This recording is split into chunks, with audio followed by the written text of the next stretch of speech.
Selamat malam, salam sejahtera. Ini satu pendedahan yang luar biasa daripada BN Online. Ianya melibatkan Muhyiddin Yassin dan ianya melibatkan perkara yang paling tidak disukai orang, yaitu hukum karma. Menurut Jazlan Mohammed daripada BN Online, beliau mengatakan penganiayaan atas UMNO, Muhyiddin kini terima karma. Wah, itu yang dinyatakan oleh Jazlan Mohammed. Akaun Bersatu yang kini sedang disiasat oleh Suruhanjaya Pencegahan Rasuah Malaysia SPRM berhubung dana kerajaan berjumlah RM92.5 bilion. Timbalan Pengerusi UMNO Johor, Datuk Nur Jazlan Mohammed berkata, tindakan yang dikenakan atas parti tersebut merupakan hukum karma ke atas presidennya Tan Sri Muhyiddin Yassin. Akibat siasatan itu, SPRM telah membekukan akaun Bersatu bagi tujuan siasatan sehingga membuatkan Muhyiddin dan geng Bersatu menggelupur dan meroyan. Mulalah menyalahkan SPRM, kononnya dipergunakan sebagai alat politik oleh orang lain. Muhyiddin sudah lupa ke masa akaun UMNO dibekukan pada tahun 2019, dulu dek permainan politik jahat, dia dan Mahathir, boleh pula dia sokong tindakan SPRM itu. Padahal orang UMNO ketika itu pun tak ada nak menyalahkan SPRM, kata beliau. Bila kena batang hidung sendiri, mulalah melalak, tuduh macam-macam kepada orang lain. Kononnya pembunuhan karakter atas Bersatulah, nak halang PN menang dalam PRN nantilah, dan kononnya siasatan dibuat atas kepentingan politiklah, kata Jazlan menerusi hantaran di Facebooknya. Beliau menekankan, Muhyiddin sendiri sedang berhadapan dengan karmanya. Berikutan kerjasamanya bersama Tun Mahathir menganiaya dan meletakkan pelbagai dakwaan atas Datuk Seri Najib Tun Razak.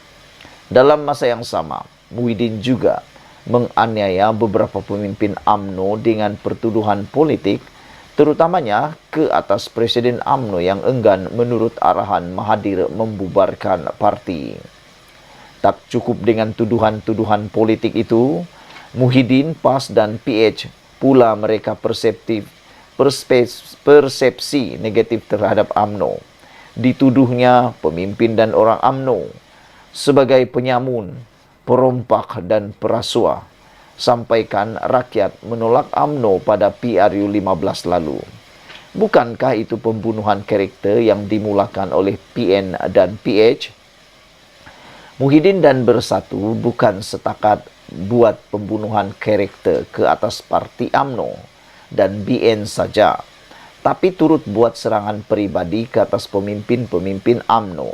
Lihatlah sendiri bagaimana Najib, Zahid, Sahrir, Ahmad Maslan dan Tengku Adnan dimalukan, dihina serta dianiaya. Mereka dicop sebagai kluster mahkamah dan masih terima tohmahan sehingga sekarang ini, ujar Jazlan. Beliau turut menegaskan tuduhan Muhyiddin yang menyatakan UMNO menyeleweng, makan duit rakyat, makan rasuah, menyamun. Namun kini apa yang berlaku, tuduhan tersebut berbalik kepada dirinya dan parti Bersatu dengan nilai berpuluh-puluh bilion. Wah, ini memang menarik. Ini memang sesuatu yang agak luar biasa daripada Jazlan Mohammed apabila beliau mengatakan penganiayaan atas UMNO, Muhyiddin terima karma.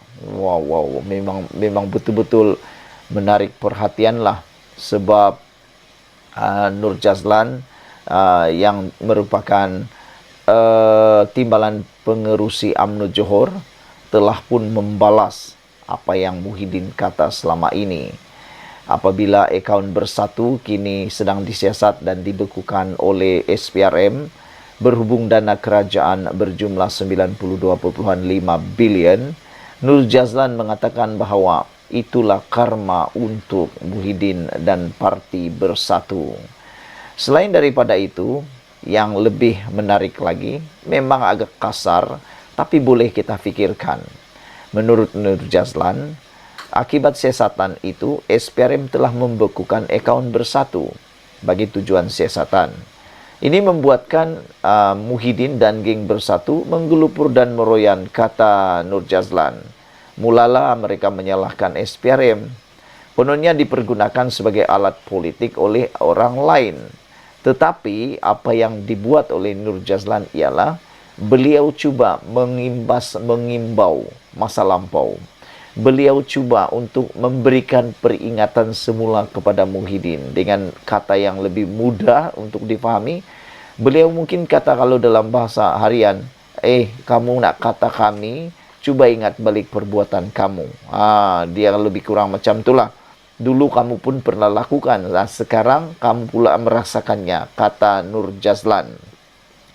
Apa yang Nur Jazlan kata, Muhyiddin ni sudah lupa ke, katanya. Muhyiddin sudah lupa ke masa akaun UMNO dibekukan pada tahun 2019 kerana permainan politik jahat dia dan Mahathir. Boleh pula Muhyiddin sokong tindakan SPRM itu. Padahal orang UMNO ketika itu pun tak ada menyalahkan SPRM, kata beliau. Lebih kurang macam itulah cerita dia kan. Dulu masa UMNO, akaun UMNO dibekukan, tiada pula kata-kata yang keluar katakan SPRM diguna untuk menganiaya atau untuk mengenakan orang, dipergunakan oleh orang lain. Waktu itu UMNO yang kena, tapi ketika Bersatu yang kena, boleh pula Muhyiddin kata menuduh macam-macam kepada orang lain. Kononnya pembunuhan karakter lah, pembunuhan karakter atas Bersatu lah, nak halang PN menanglah dalam PRN nanti, kononnya siasatan dibuat atas kepentingan politik lah, kata Nur Jazlan. Bila dah kena batang hidung sendiri, mulalah melalak tuduh macam-macam, kata Nur Jazlan. Beliau juga menekankan Muhyiddin sendiri sedang berhadapan dengan karmanya berikutan kerjasamanya bersama Tun Mahathir menganiaya dan meletakkan pelbagai dakwaan atas Datuk Seri Najib Tun Razak. Dalam masa yang sama, Muhyiddin juga menganiaya beberapa pemimpin UMNO dengan pertuduhan politik, kata Muhammad Nur Jazlan, termasuk Presiden UMNO yang enggan menurut arahan Mahathir membubarkan parti. Tentang cerita ini sudah banyak kali saya buat konten dia dan telah pun diakui sendiri oleh orang-orang yang terlibat di dalam isu arahan membubarkan parti UMNO ini. Namun Zahid kata dia tidak tunduk atas arahan Mahathir untuk membubarkan UMNO. Itulah sebabnya perlu diberikan penghormatan kepada Zahid kerana waktu itu Zahid masih boleh membuat bermacam-macam perkara, tapi dia tetap setia dengan UMNO meskipun ramai orang yang berpindah lompat parti daripada UMNO. Sekian dulu untuk kali ini. Jangan lupa tekan butang subscribe, like dan share. Berikan komen Anda. Kita jumpa lagi. Bye-bye.